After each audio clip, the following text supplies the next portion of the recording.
أما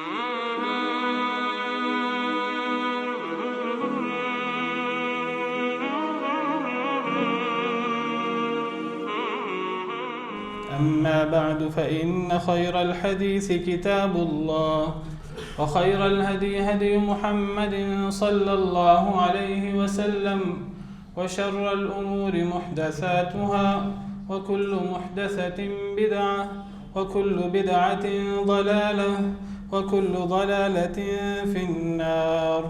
أعوذ بالله السميع العليم من الشيطان الرجيم من همزه ونفخه ونفثه. بسم الله الرحمن الرحيم. يا أيها الذين آمنوا اتقوا الله حق تقاته ولا تموتن إلا وأنتم مسلمون. يا أيها الذين آمنوا اتقوا الله وقولوا قولا سديدا يصلح لكم أعمالكم ويغفر لكم ذنوبكم ومن يطع الله ورسوله فقد فاز فوزا عظيما.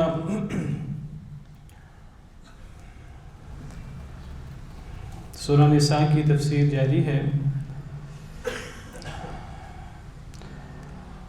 سورہ نساء کی آیت نمبر 4 کی ابتدا ہوتی ہے اعوذ باللہ من الشیطان الرجیم وآتوا النساء صدقاتهن نحلہ،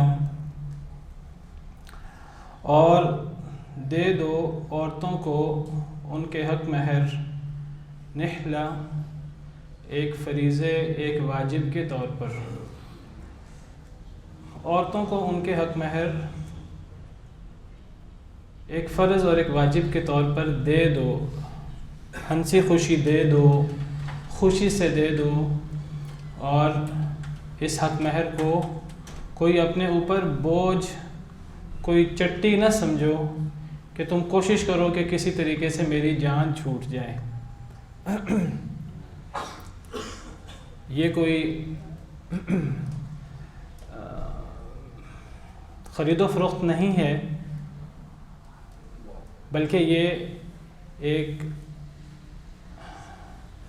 میاں بیوی اکٹھے ہوتے ہیں اللہ کے نام کے ساتھ. یہ اللہ کا بنایا ہوا نظام ہے.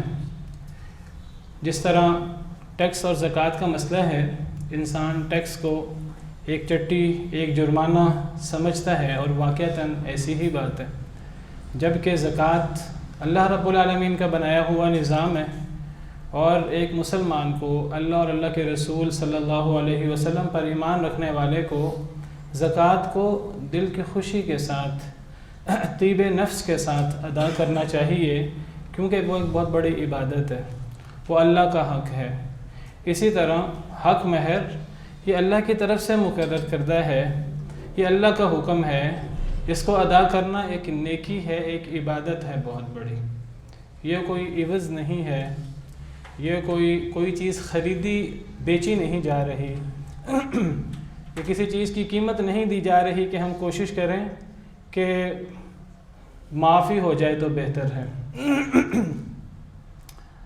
وآتوا النساء صدقاتهن نحلہ، عورتوں کو، بیویوں کو ان کے حق مہر فرض اور واجب کے طور پر دے دو، اور اسے اللہ کا حکم سمجھ کے دل کی خوشی سے ادا کرو. دل کے اندر کوئی انقباض، دل کے اندر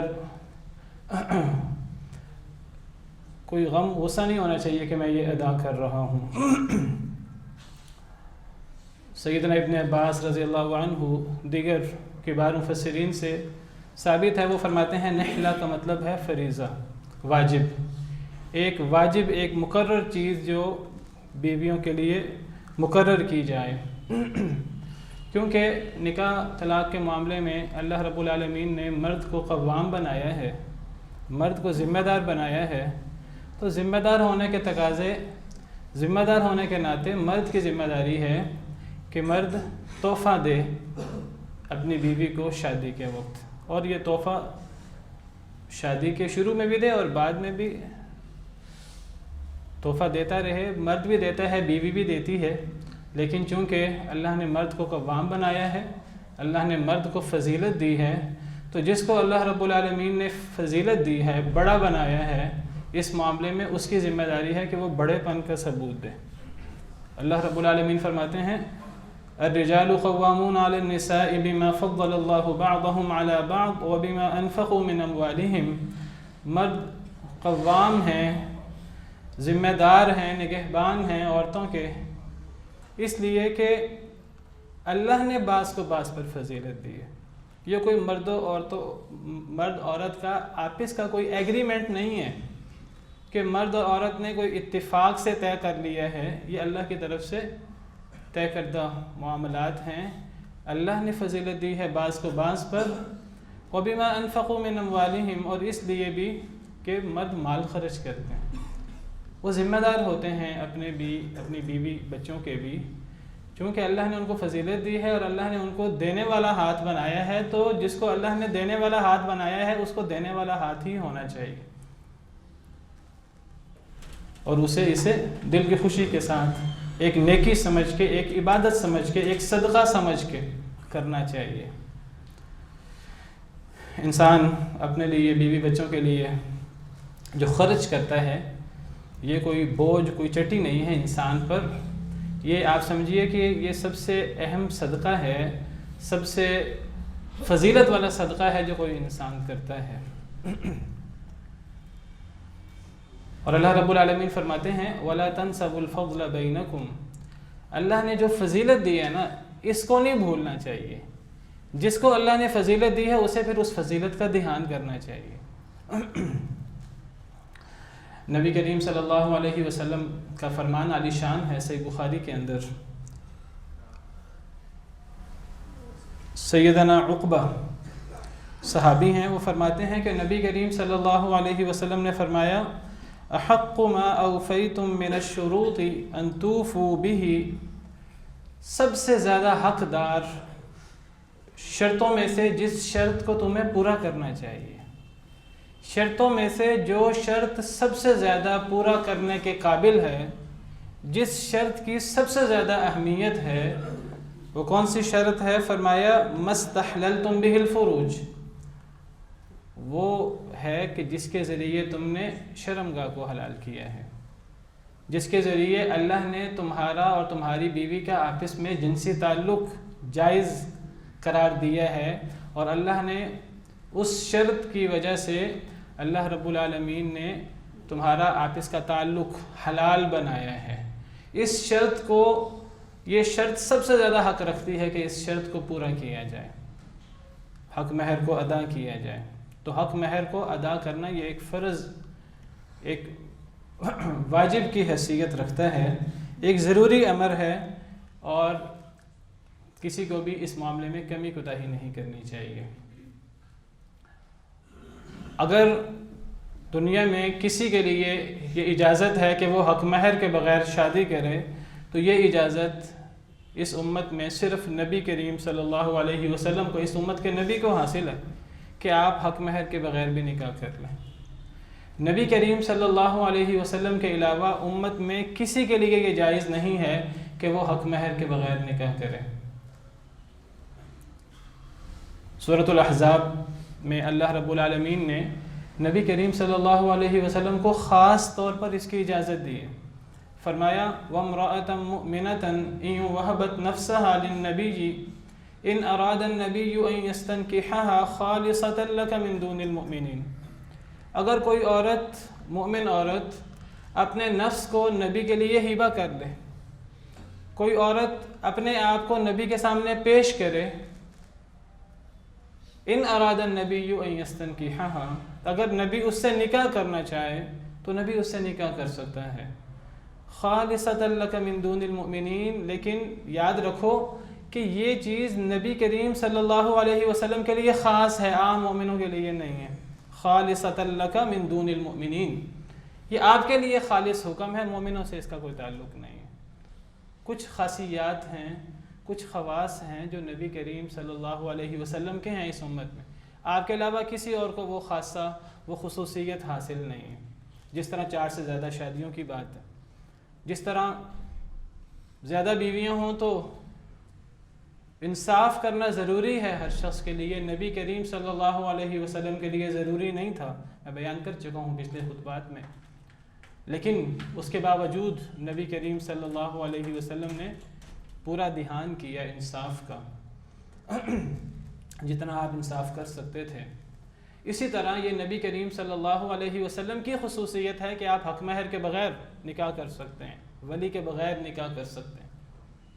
کوئی عورت اپنے آپ کہے کہ میں نبی سے شادی کرنا چاہتی ہوں، نبی اگر شادی کرنا چاہے تو نبی اس سے شادی کر لے، یہ نبی کے لیے خاص ہے اور کسی کو اس کی اجازت نہیں ہے۔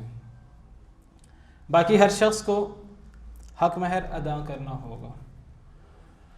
یہ جو حق مہر ادا کرنا ہوگا تو اس کو باہمی اتفاق اور رضامندی سے ادا کرنا چاہیے، فریقین کو، جانبین کو، وہاں سے مرد، شوہر یا اس کا ولی، اور یہاں سے عورت اور اس کا ولی۔ عورت سے تو بات نہیں ہوگی ڈائریکٹ، اس کے ولی سے ہی بات ہوتی ہے، تو ولی اس معاملے میں فیصلہ کرے گا کہ کیا حق مہر ہونا چاہیے، اور ولی کے لیے ضروری ہے کہ وہ اس بارے میں اپنی طرف سے خود فیصلہ نہ کرے، بلکہ ولی کو چاہیے کہ وہ اس معاملے میں عورت کی رضامندی پوچھے۔ جس حق مہر پر عورت یا اس کا ولی راضی ہو جائیں وہ حق مہر باندھا جائے گا، اس حق مہر کو باندھنا ضروری ہے جس پر عورت اور اس کا ولی راضی ہو جائیں۔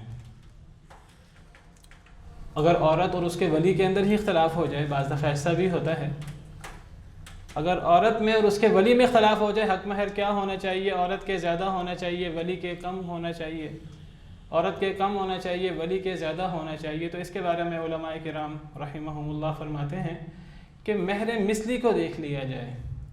جس کی بات مہر مثلی کے قریب ہے تو اس پر عمل کیا جائے۔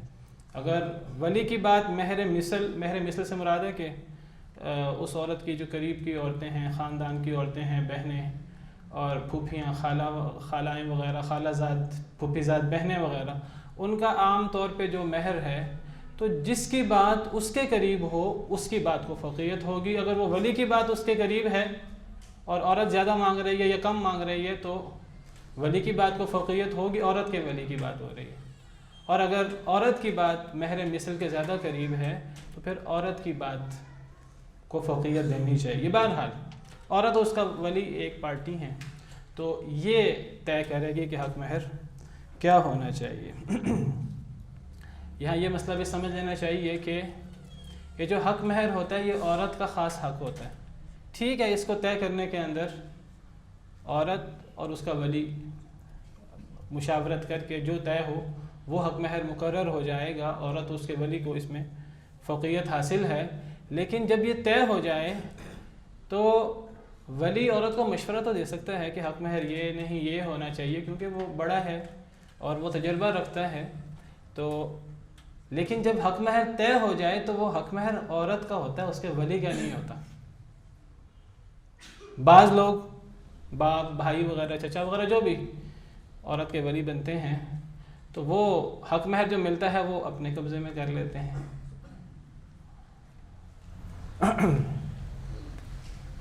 کئی علاقوں میں تو اس قسم کی صورتحال ہے، اللہ معاف کرے، کہ جیسے کوئی خرید و فروخت ہوتی ہے، جیسے عورت کو بیچ دیا ہے اور اس کی قیمت وصول کر لی ہے، وہ اس انداز سے، اللہ معاف کرے۔ اسلام میں ایسی کوئی صورت نہیں ہے۔ اسلام میں یہ کوئی، میں نے پہلے بتا چکا ہوں، یہ کوئی خرید و فروخت نہیں ہے، یہ کوئی مالی کوئی معاہدہ اور کوئی کانٹیکٹ نہیں ہو رہا کہ ایک چیز ہے اور اس کی قیمت ہے اور یہ قیمت ولی نے لینی ہے۔ کہ ہمارے ہاں بعض علاقوں میں، پشاور وغیرہ میں خاص طور پر جو سنا ہے میں نے، یا پھر عرب ملکوں میں یہ چیز زیادہ موجود ہے، خلیج کے ملکوں میں کئی دفعہ جو ہے وہ ولی وہ حق مہر پہ قبضہ کر لیتے ہیں۔ یہ ولی کا حق نہیں ہے، یہ عورت کا حق ہے۔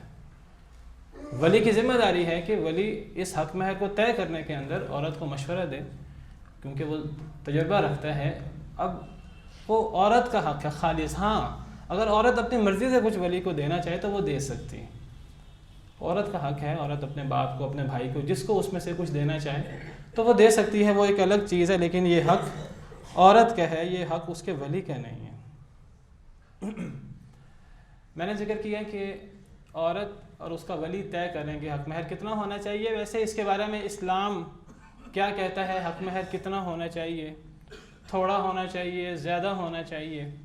اگر قرآن کریم کا احادیث مبارکہ کا مطالعہ کریں تو اس سے کوئی تعیین نہیں ملتی کتاب و سنت میں کہ کم از کم اتنا حق مہر ہونا چاہیے یا زیادہ سے زیادہ اتنا حق مہر ہونا چاہیے. کوئی پابندی نہیں ہے اسلام میں. اللہ تعالیٰ فرماتے ہیں ان تبتغوا باموالکم محسنین غیر مسافحین، تم اپنے مالوں کے ذریعے تلاش کرو، شادی کرو اپنے مال کے ذریعے، محسنین تمہاری نیت احسان کی ہونی چاہیے، غیر مسافحین تمہاری نیت صفح کی نہیں ہونی چاہیے. اور اس پر بھی تفصیل سے بات ہو چکی ہے پچھلے بعض جمعوں میں کہ نکاح کیا ہے، احسان کیا ہے، صفح کیا ہے. احسان کے اندر اپنی عصمت اور اللہ سے ڈرتے ہوئے گناہ سے بچانے کے لیے اپنے آپ کو انسان ذمہ داری اٹھائے تا زندگی، یہ احسان ہے. اور اگر ایک انسان وقتی لذت اور وقتی خواہش پوری کرنے کے لیے اگر یہ کرتا ہے تو یہ پھر صفح ہے، یہ پھر نکاح نہیں ہوتا. تو بہرحال جب نکاح ہوگا تو ان تبتغوا باموالکم، تمہیں اپنا مال خرچ کرنا ہوگا. اللہ نے کوئی شرط نہیں لگائی کہ یہ مال تھوڑا ہونا چاہیے کہ زیادہ ہونا چاہیے، کم از کم اتنا ہونا چاہیے، زیادہ سے زیادہ اتنا ہونا چاہیے. تو جمہور کی رائے، جمہور علماء، اکثر علماء کی یہ رائے ہے کہ کم از کم حق مہر کی کوئی مقدار نہیں ہے.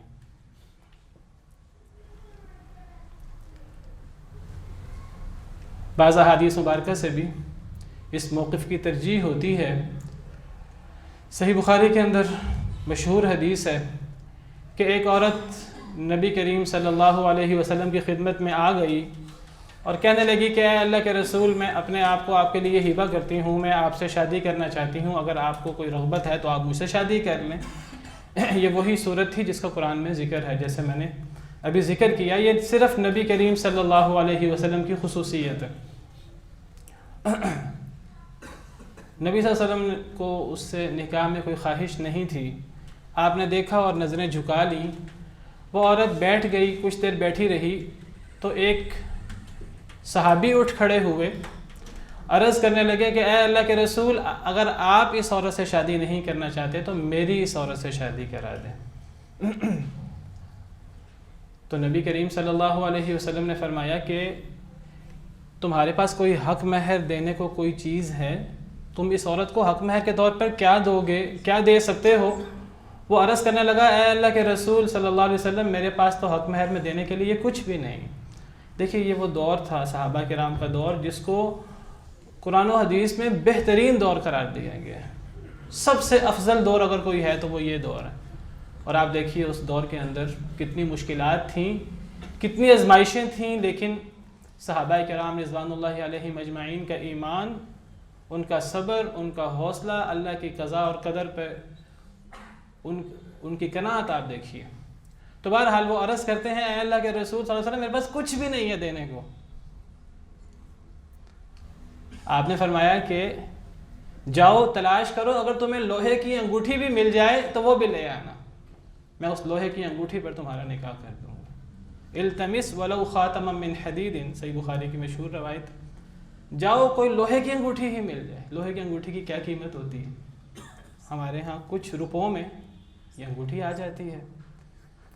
وہ صحابی گئے، تلاش کر کے آئے، کافی دیر کے بعد عرض کیا اے اللہ کے رسول صلی اللہ علیہ وسلم، میرے پاس تو لوہے کی انگوٹھی بھی نہیں ہے. پھر بیٹھ گئے. نبی صلی اللہ علیہ وسلم خاموش ہیں. حق مہر ہوگا تو نکاح ہوگا. پھر کہتے ہیں کہ اے اللہ کے رسول صلی اللہ علیہ وسلم، یہ میرا ازار ہے، یہ میری چادر ہے جو میں نے نیچے باندھی ہوئی ہے. ان کے اوپر بھی چادر نہیں تھی. دو لباس ہوتے تھے عرب کے ہاں زیادہ، ایک نیچے کی چادر، ایک اوپر کی چادر. تو وہ کہنے لگے کہ میرے پاس یہ ایک چادر ہے، میں یہ چادر آدھی اس کو دے دوں گا حق مہر کے طور پہ. سبحان اللہ. آپ دیکھیے کس قسم کا دور تھا، اور صحابہ کرام کا ایمان اور ان کی مثالیں آپ دیکھیے قرآن کریم میں، اور آپ دیکھیے کہ وہ کس طرح زندگی گزارتے تھے. تو نبی صلی اللہ علیہ وسلم نے فرمایا کہ اگر تم یہی ازار کا آدھا حصہ اسے دے دو گے تو نہ تم اس کو استعمال کر سکو گے، نہ وہ اس کو استعمال کر سکے گی. پھر آپ نے ان سے پوچھا کہ تمہیں کچھ قرآن یاد ہے؟ وہ عرض کرنے لگے کہ جی مجھے قرآن یاد ہے، مجھے فلاں فلاں صورتیں یاد ہیں. آپ نے فرمایا زبانی یاد ہیں؟ عرض کرنے لگے جی مجھے زبانی یاد ہیں. تو آپ نے فرمایا جاؤ، میں نے ان صورتوں کے بدلے اس عورت کا نکاح تم سے کر دیا ہے، تم اس عورت کو وہ صورتیں سکھا دینا. تو قرآن کریم کو بطور حق مہر مقرر کیا گیا، اور قرآن کریم کی ان صورتوں کے سکھانے کے بدلے نبی کریم صلی اللہ علیہ وسلم نے اس کو حق مہر قرار دیا. تو حق مہر ادا کرنا ضروری ہے، حق مہر کے بغیر نکاح نہیں ہوتا. تو اس سے پتہ لگتا ہے کہ حق مہر تھوڑے سے تھوڑا ہو سکتا ہے، اس کی کوئی مقدار مقرر نہیں ہے. بعض احادیث میں آتا ہے کہ نبی کریم صلی اللہ علیہ وسلم کو اطلاع ملی کہ شادی ہوئی ہے اور حق مہر 2 جوتوں کو مقرر کیا گیا ہے. 2 جوتے، ان کی جو قیمت ہے وہ حق مہر ہے. تو نبی صلی اللہ علیہ وسلم نے ان کو بلا کر پوچھا عورت کو کہ تم راضی ہو کہ 2 جوتوں کے بدلے اتنی مقدار میں تمہارا اس سے نکاح ہے، تم پہ کوئی سختی تو نہیں ہے، تم راضی ہو؟ وہ عرض کرنے لگی میں راضی ہوں، اگرچہ اس حدیث میں کچھ ضعف ہے. پہلی حدیث تو صحیح بخاری کی ہے. تو وہ عورت کہنے لگی میں راضی ہوں. تو آپ نے فرمایا اگر تم راضی ہو تو پھر ٹھیک ہے. تو اس سے پتہ لگتا ہے کہ حق مہر کے لیے کوئی کم از کم حق مہر کی کوئی تعداد، کوئی مقدار مقرر نہیں ہے کتنا حق مہر ہونا چاہیے. بعض علماء کہتے ہیں کہ جی حق مہر کم از کم 10 درہم ہونا چاہیے. امام ابو حنیفہ رحمہ اللہ کی یہ رائے ہے، اور ان کی اس رائے کی بنیاد سیدنا علی سے مروی، سیدنا علی کا یہ قول ہے کہ 10 مہر سے کم میں نکاح نہیں ہوتا. تو اس قول کو مد نظر رکھتے ہوئے امام ابو حنیفہ رحمہ اللہ کی رائے ہے کہ 10 درہم سے کم حق مہر نہیں ہونا چاہیے.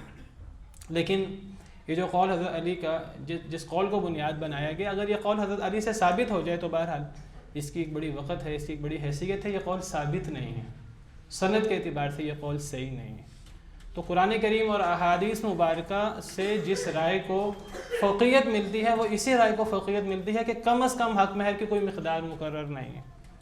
بعض احادیث میں تو یہاں تک موجود ہے، حضرت جابر فرماتے ہیں کہ نبی کریم صلی اللہ علیہ وسلم نے فرمایا من اعطى فی صداق امرأة سویقا او تمرا، کہ جو شخص ایک عورت کے حق مہر میں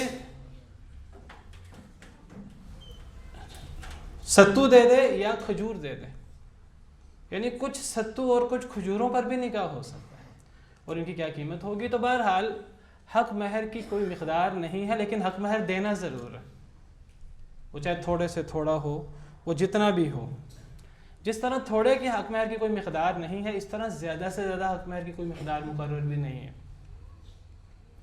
نبی کریم صلی اللہ علیہ وسلم نے جو شادی کی ازواج مطہرات کے ساتھ، تو نبی کریم صلی اللہ علیہ وسلم کا جو عام حق مہر تھا وہ احادیث مبارکہ میں ملتا ہے کہ وہ تقریباً 500 درہم کے برابر، 500 درہم کے برابر آپ نے تقریباً اوسطاً آپ نے حق مہر دیا ہے.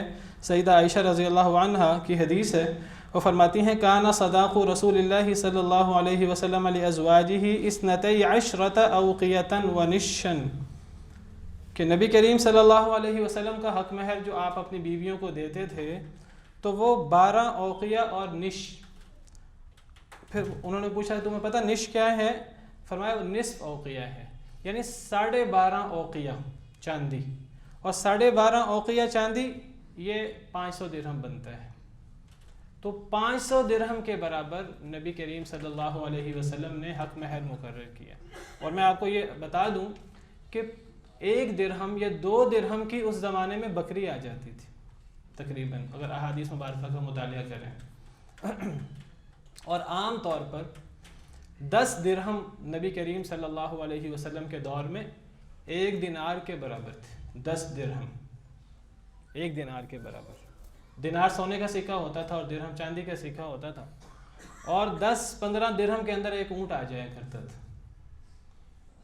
اس سے آپ اندازہ کر لیجئے کہ نبی کریم صلی اللہ علیہ وسلم نے جو حق مہر دیا ہے وہ درمیانہ سا حق مہر 500 درہم کے برابر آپ نے دیا ہے. اور شاید یہی حق مہر آپ کی بیٹیوں کا بھی شاید یہی تھا. ازواج مطہرات کے حوالے سے تو یہ حدیث مبارکہ موجود ہے، اور شاید مجھے یاد پڑتا ہے کہ آپ کی بیٹیوں کا بھی اسی کے قریب قریب حق مہر تھا۔ ہمارے ہاں لوگ حق مہر دیتے ہوئے بخل کرتے ہیں، جی تھوڑا ہونا چاہیے، 32.5 روپے شرعی حق مہر اور فلاں فلاں، چاہے شادی کے بعد وہ بیوی پر سب کچھ لوٹانے پر تیار ہوں، لیکن شادی کے وقت پتہ نہیں کیا دل کے اندر بخل سا آ جاتا ہے، اور شاید کوئی مقابلہ بازی آ جاتی ہے، اور میں سمجھتا ہوں شاید یہ ہندوانہ اثرات کی وجہ سے ہے۔ بخل نہیں ہونا چاہیے کہ جی میں نے کسی غیر کو دینا ہے، کسی غیر کو نہیں دینا، وہ جو حق مہر بیوی کو دینا ہے وہ خرچ کہاں ہونا ہے، وہ بیوی نہیں خرچ کرنا ہے، وہ گھر میں ہی خرچ ہوگا یا بیوی اپنے آپ پر خرچ کر لے گی۔ تو جب شادی ہو جائے گی میاں بیوی کی تو بیوی کوئی شوہر سے الگ تو نہیں ہے۔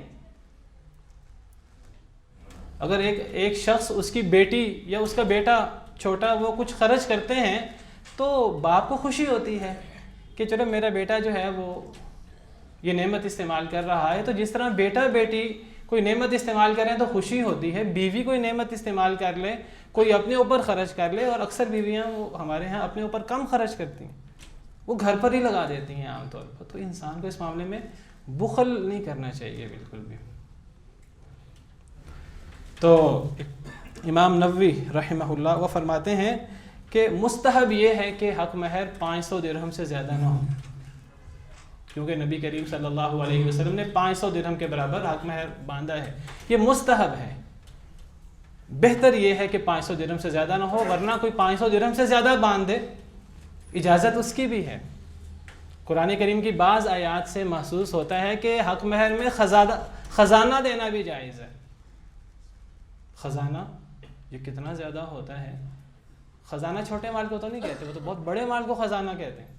قرآن کریم کی بعض آیات میں سورہ نساء کی ایک آیت کریمہ ہے، وَإِنْ أَرَدْتُمُ اسْتِبْدَالَ زَوْجٍ مَكَانَ زَوْجٍ وَآتَيْتُمْ إِحْدَاهُنَّ قِنْطَارًا فَلَا تَأْخُذُوا مِنْهُ شَيْئًا۔ اگر تم اپنے کسی بیوی کو طلاق دینا چاہو، اپنے سے جدا کرنا چاہو، اسے چھوڑ کر کسی اور بیوی سے شادی کرنا چاہو، اگر تم نے اس بیوی کو خزانہ بھی دیا ہو تو تم اس سے واپس نہیں لے سکتے، ایک پھوٹی کوڑی واپس نہیں لے سکتے۔ یہ مردانگی کے خلاف ہے کہ کوئی شخص بیوی کو کوئی چیز دے حق مہر کے طور پہ یا تحفے کے طور پہ، پھر وہ اس سے کچھ بھی واپس لے، کچھ بھی واپس لینا جائز نہیں ہے۔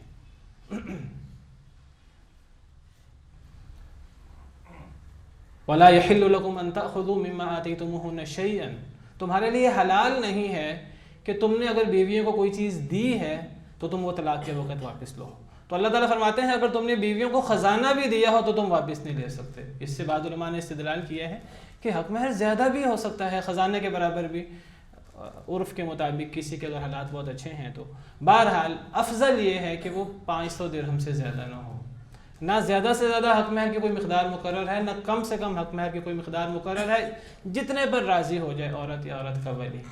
بہتر کیا ہے؟ بہتر یہ ہے کہ حق مہر اتنا ہو جو آسانی سے ادا ہو سکے۔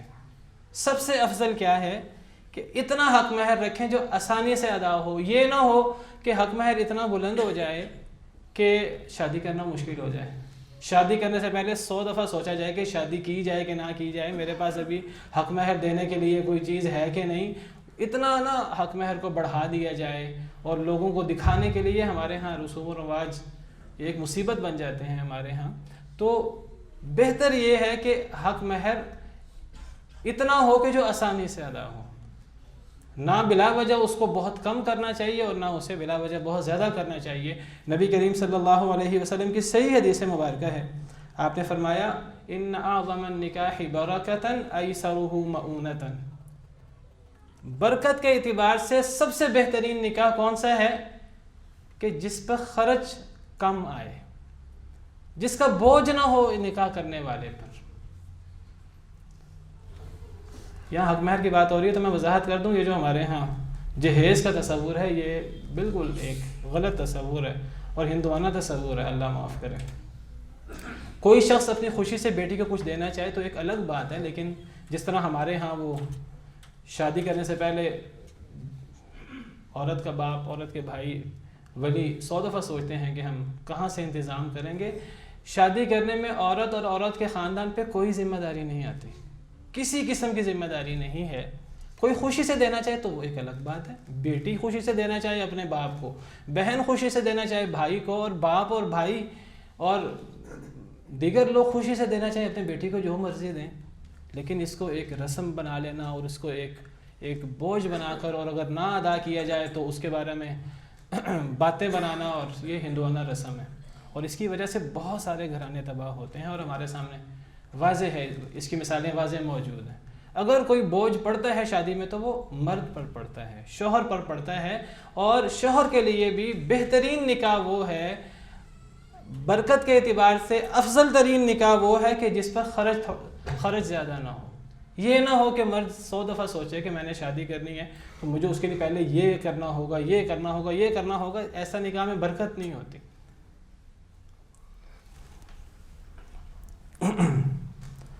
تو بہرحال حق مہر جتنا کم ہو، جتنا آسان ہو، اتنا حق مہر دینا افضل ہے۔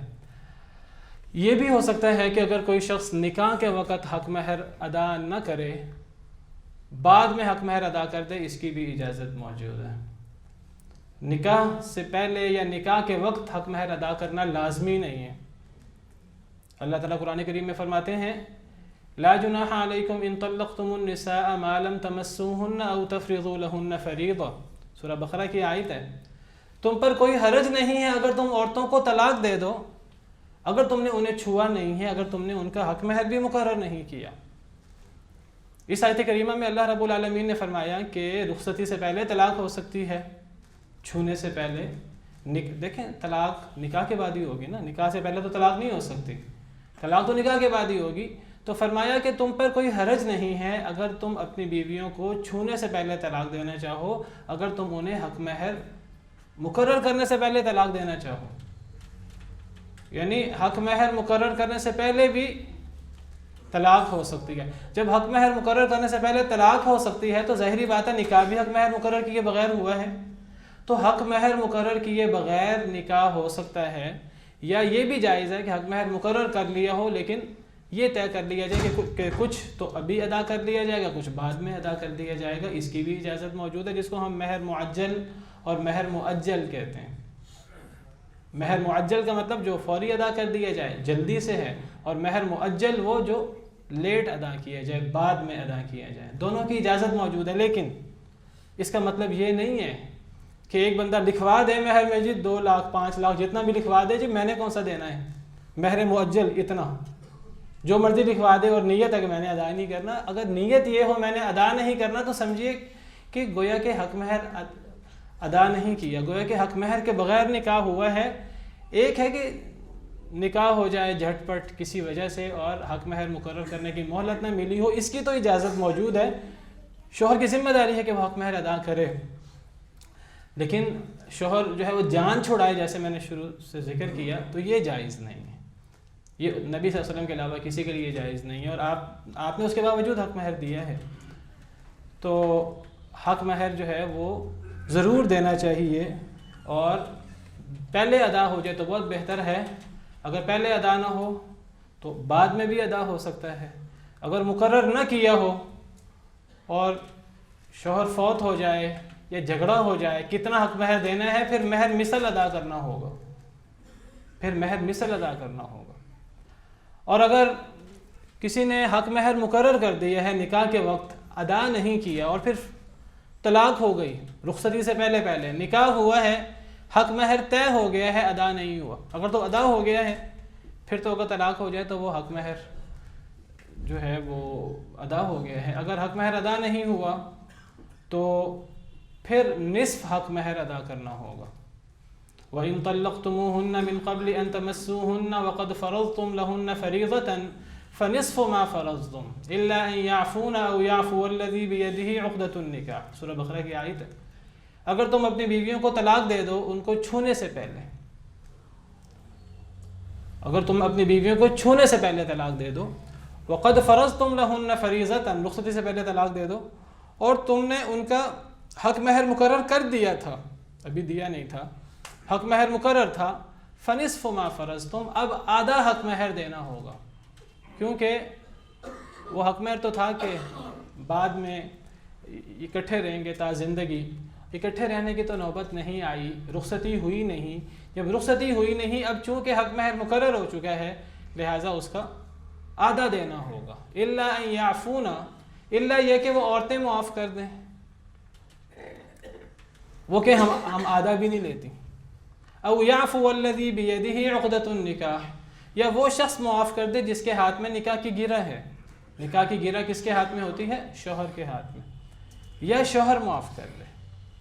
آدھا حق مہر دینا ہے اگر نکاح کے بعد رخصتی سے پہلے طلاق ہو جائے، حق مہر مقرر ہوا ہے تو آدھا حق مہر دینا ہے. الا یہ کہ عورت معاف کر دے، عورت کے گھر والے وہ کہ ہم آدھا بھی نہیں لیتے.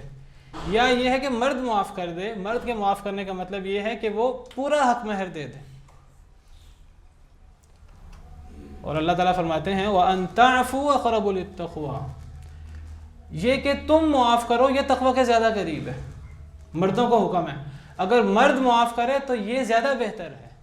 وجہ وَلَا تَنْسَوُا الْفَضْلَ بَيْنَكُمْ، جو فضیلت اللہ نے دی ہے اس کو نہ بھولو. اللہ نے کس کو فضیلت دی ہے، کس کو بلند مقام دیا ہے ان معاملات میں؟ مرد کو. وَلِلرِّجَالِ عَلَيْهِنَّ دَرَجَةٌ، مرد کا ان کے اوپر ایک گنا حق زیادہ ہے.